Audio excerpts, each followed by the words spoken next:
Hi, I'm Dr. Bertice Berry, and I need to tell you this story.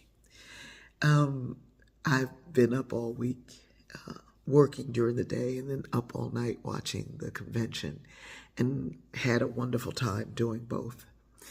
I discovered that the massive mural of Vice President Kamala Harris was done by two artists, and one of them is a lifelong friend of mine. And I didn't realize that until a few days ago. Anyway, he and I talked about his name is PQ Brown. I'll attach an article here. Anyway, I know him by Patrick, and Patrick and I and Janine, my manager, and maybe a few other people, we would write and sing songs. It was really the three of us, and others would join in, but we would write and sing songs in church.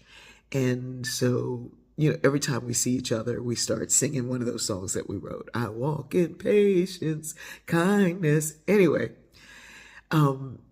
he did the massive mural of Kamala Harris. They actually moved it there. So we were talking about it, and he reminded me of a story that I honestly had forgotten. And he said, I taught him one of the most valuable lessons about being an artist. And I was like, what are you talking about? And he said, remember when I did the mural at your house? And I did remember it. And then it started coming back.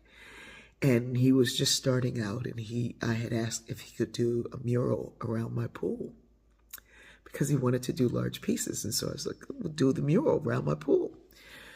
So I told him what I had envisioned, and he drew something out. It was magnificent. And,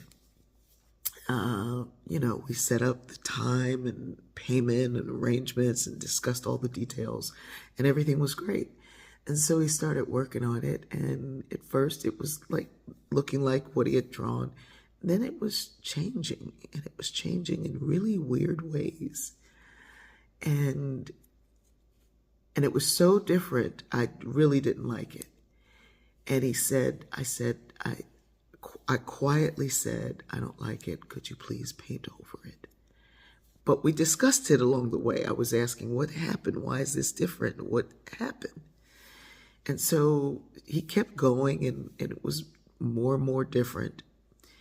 And I just asked him to paint it over. I paid him, and he felt very sad and ashamed. And I knew him, I knew his family, I knew his kids, and I wasn't going to not be friends, and I wasn't not going to be kind. It just turned into something that I didn't want.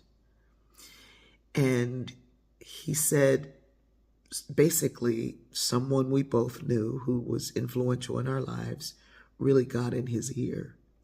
And he fashioned himself to be an artist also, but he was telling him all these other things, and you should do this, and you should do that, and I know she'll want this, and surprise her with this, and do this. And it was nothing that we had discussed, but this influential person that was in both of our lives had pulled him in another direction. And he said the way I responded, because I wasn't angry, I wasn't belligerent, I didn't demand money back, I didn't do any of those things. But the way I responded allowed him to learn from it. And what he learned was, if God gives you something, don't let anybody tell you otherwise. And I need that lesson. I need that lesson back.